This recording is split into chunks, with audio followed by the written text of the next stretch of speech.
राधा कृष्ण की प्रेम कहानी आत्मा और परमात्मा के मिलन की एक शाश्वत गाथा है जो वृंदावन की पवित्र भूमि पर शुरू हुई, जहां राधा, जो कृष्ण से 5 साल बड़ी थीं, और कृष्ण बचपन से ही गहरे प्रेम में पड़ गए।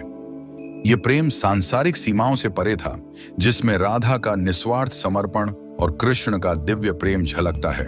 और यह कहानी रास लीलाओं, मुरली की धुन और विरह की स्मृतियों से भरी है, जो अमर प्रेम का प्रतीक है। शुरुआत और मिलन पौराणिक कथाओं के अनुसार राधा और कृष्ण का मिलन वृंदावन के पास हुआ, जहां कृष्ण अपनी माता यशोदा के साथ थे और राधा अपनी सखी के साथ। एक बार कृष्ण अपनी गायों के साथ घूम रहे थे और राधा के पिता वृषभानु जी भी बाजार में थे।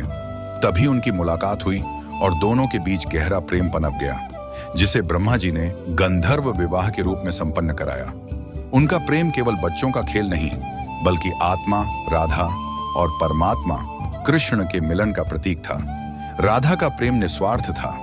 वह कृष्ण से कुछ नहीं मांगती थी, बल्कि उनकी हर सांस कृष्ण के लिए थी। जब कृष्ण मथुरा चले गए तो राधा ने शिकायत नहीं की, बल्कि वृंदावन की गलियों और यमुना तट पर उनकी याद में खोई रहीं। राधा और कृष्ण की रास लीलाएं उनके प्रेम का प्रतीक हैं, जिसमें कृष्ण अपनी मुरली बजाते और गोपियां, जिनमें राधा का अंश था, उनके प्रेम में लीन हो जाती थीं। एक बार कृष्ण ने राधा को दिखाया कि गोपियां वास्तव में राधा का ही रूप थीं, जिससे यह प्रेम और गहरा हुआ। यह प्रेम सांसारिक विवाह से परे था। राधा ने कृष्ण से विवाह नहीं किया, क्योंकि वे जानती थीं कि कृष्ण ईश्वर के अवतार हैं और उनका प्रेम दैवीय है, जिसे सांसारिक बंधन नहीं बांध सकते।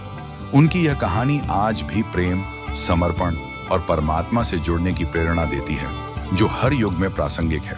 संक्षेप में, राधा कृष्ण का प्रेम एक ऐसा आध्यात्मिक बंधन है जो प्रेम की सर्वोच्च परिभाषा को दर्शाता है, जहां एक आत्मा पूर्ण समर्पण के साथ ईश्वर से एकाकार हो जाती है।